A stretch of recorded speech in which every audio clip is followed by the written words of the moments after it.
Bonjour à tous, dans cette vidéo je vais vous présenter un sujet que j'ai remis sur la table il y a très peu de temps à cause des deux tempêtes qui s'est abattues vers chez moi. C'est un plugin Home Assistant qui résout le problème de France Météo.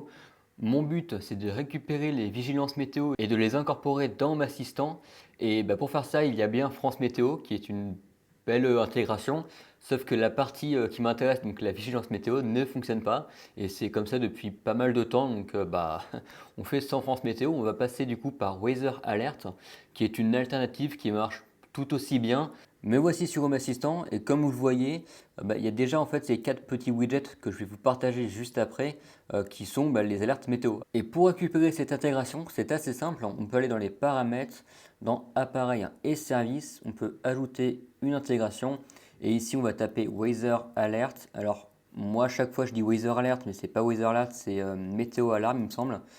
Voilà, c'est Météo Alarme. Et comme on peut le voir directement, c'est une application qui est cloud, donc ça dépend de la connexion Internet. Et bien sûr, ça dépend aussi du service en lui-même. Donc si Météo Alarme est buggé, ça va remonter les infos buggées dans Automation Assistant, ça paraît assez évident. Donc on clique dessus. Là, on nous dit que tout se passe dans le configuration.yml et on nous donne une documentation pour pouvoir configurer tout ça dans le configuration.yml. Bien sûr, il faudra modifier la configuration selon votre position géographique. Donc là, on peut juste cliquer sur copie. Je retourne sur mon Home Assistant. On va aller donc éditer le fichier configuration.yml. Donc moi, j'utilise Studio Code Server. On peut utiliser n'importe quel autre outil. Il n'y a pas réellement d'importance. Tac. Et dans configuration.yml, alors on voit pas mal de bordel. Je vais y revenir tout à l'heure. Ça peut faire un peu peur, mais pas de panique. Moi, j'ai ajouté le bout de code juste ici, que j'ai optimisé un peu selon mes préférences. Et tous les petits bouts de code que je vais vous présenter, même des gros bouts de code, on va être très honnête, on va voir ça juste après, que je vous présente ici, c'est dispo dans l'article qui est lié à cette vidéo, donc tout ça se retrouve dans la description. Vous avez en premier lien le lien vers l'article et vous avez juste à copier-coller ce que je fais. Ce que vous pouvez faire, c'est de copier toute cette stack là, ça paraît assez énorme, en réalité c'est assez simple à comprendre. On a à chaque fois un petit bloc et ce petit bloc, ça correspond à une entité, un sensor, un détecteur de type d'alerte. Donc là, par exemple, on a le détecteur de grand froid, on a la neige et le verglas, on a la canicule, on a l'orage aussi, qui doit être un peu plus bas, je pense, inondation, la pluie et inondation, etc. On en a 8 en total, dont une qui est un tout petit peu spécifique parce qu'elle regroupe les 7 autres en fait. Pour le moment, il y a juste à copier cette stack, à revenir dans Home Assistant et à la fin de votre fichier configuration.yml, vous pouvez tout copier. Ici, c'est ce que j'ai fait. J'ai Binary Sensor, donc la partie configuration du plugin. Et ensuite, j'ai la partie template qui permet de créer 8 capteurs pour remonter les données des alertes. Ces 8 capteurs, déjà, on peut voir plusieurs choses. Déjà, il y a un état qui est vert, un état qui est jaune, un état qui est orange, un état qui est rouge. Vous pouvez modifier le petit chiffre 17 ici par le numéro de votre région. Donc si vous êtes dans le 92, vous mettez 92 et vous le remplacez pour chaque capteur. Il y en a 8 en total, donc un ici, un ici. Enfin, à chaque fois, c'est toujours la même. Sachant que pour modifier ce texte, il y a une façon assez rapide de faire avec Visual Studio Code. On peut faire un commande F. On a une petite flèche à gauche ici et vous sélectionnez le texte que vous voulez remplacer, donc ici 17, et ensuite vous le remplacez par le chiffre que vous souhaitez. Donc là j'avais mis 10, mais on peut mettre à 90, peu importe, il n'y a pas réellement de limite.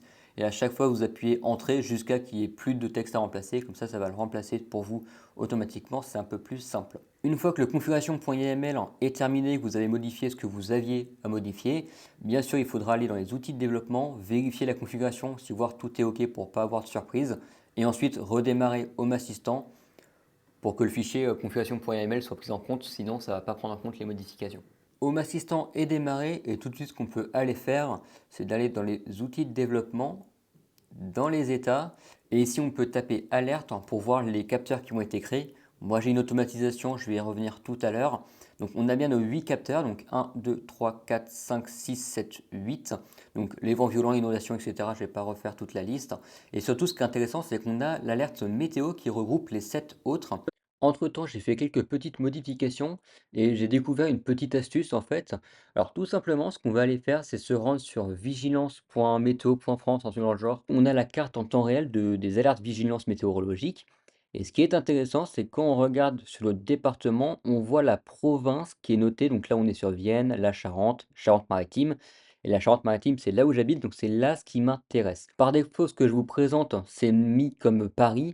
Mais en réalité, il faut modifier ça. C'est que je l'ai compris un peu plus tard, mais ici, on est en Charente-Maritime, donc moi, je vais prendre Charente-Maritime avec les majuscules, le tiret exactement et dans la configuration .yml, ici, à la place de Paris, je mets bien Charente-Maritime comme ce qui est noté sur, la France Météo. Donc ensuite, comme d'habitude, on touche aux configurations YAML, donc outil de développement, on vérifie, on redémarre, Home Assistant et maintenant, j'ai mes données qui remontent, donc on peut voir sur mon dashboard que tout est vert hormis les inondations et la météo. Pourquoi la météo est en orange? Tout simplement parce que inondation est en orange. Et si je regarde les attributs, on voit bien inondation est égal à orange. Donc là, on a quelque chose de plutôt fiable. Et bien sûr, maintenant, la prochaine étape, ça va être d'intégrer tout ça sur votre dashboard. Donc, on va se rendre sur le dashboard. Ici, moi, j'ai déjà une petite intégration que j'utilise avec Mushroom et les cartes templates de Mushroom qui sont assez intéressantes parce qu'on peut faire des choses un peu comme j'ai fait ici avec la couleur verte et rouge selon l'état du sensor qui est derrière. J'ai fait globalement la même chose, mais pour les alertes météo. Ici, on peut voir que tout est gris tout simplement parce qu'il n'y a aucun des capteurs qui sont remontés. Ça, c'est un petit bug de l'application. Mais par exemple, si je regarde dans vent violent, on peut bien voir que j'étais en jaune et par défaut, les capteurs sont tous en vert, un peu comme ce qu'on a ici pour le NAS. Et si c'est en alerte jaune, ça sera une petite icône jaune. Si c'est en rouge, ça sera une icône rouge, etc., etc. Et encore une fois, la template, elle peut se retrouver sur mon site. Si on descend un peu, tac, on va retrouver le dashboard Mushroom. Donc voilà à quoi ça ressemble en temps normal. Ça a ce rendu là, ce qui est un peu plus joli qu'avec du gris. Et on va copier toute cette stack là. Donc le seul prérequis qu'il y a, c'est d'avoir installé le plugin Mushroom. Et ensuite, un simple copier-coller devrait marcher. Je vais me rendre sur Home Assistant et on va faire une petite démo. On va ajouter une carte. Donc je vais aller tout en bas, je vais sélectionner le manuel et je colle ce que je viens de copier et ça donne le même rendu que ce que j'avais avant, bien sûr.